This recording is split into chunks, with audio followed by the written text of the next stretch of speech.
So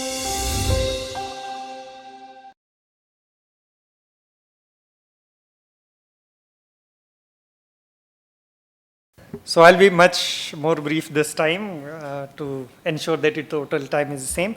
I'll just focus on just the very core points. Firstly, what next to me is just reinforcing the same thing again and again.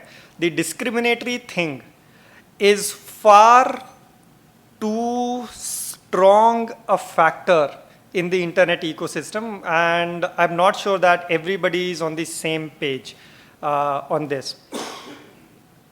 Too much is... Sorry, can you say that again? The discriminatory thing, you mean the TRAI regulation? Yes, the discriminatory element, as in discriminatory approach to solving for internet access.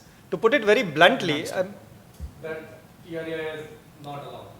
The zero rating and all of these sort of things. So the discrimination that people were trying to think of as business strategy, Yes. you think was really alien to the working of the internet?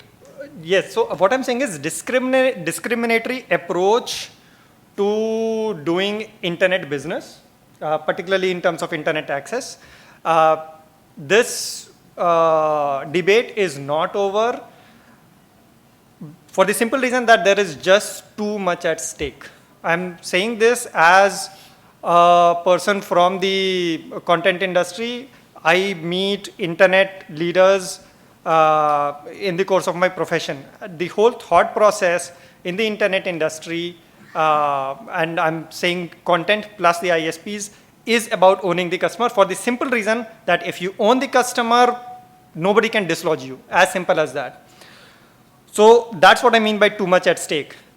If you are able to position yourself, no matter by hook or by crook, the moment you are able to position yourself as the owner of the customer or the gatekeeper, whatever you actually want to term it as, you have solved the revenue problem for your company for for a very, very long time. I'll give you an example. Comcast in the US. In the US, FCC rolled out a set of regulations, which one of the elements there was private network was actually left out of it.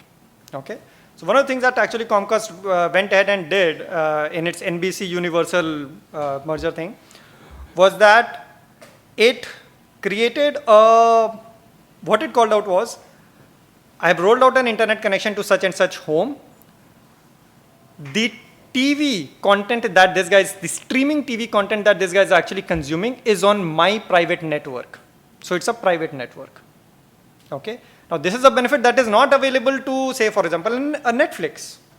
Okay. So Comcast went ahead, and this fight is actually still on.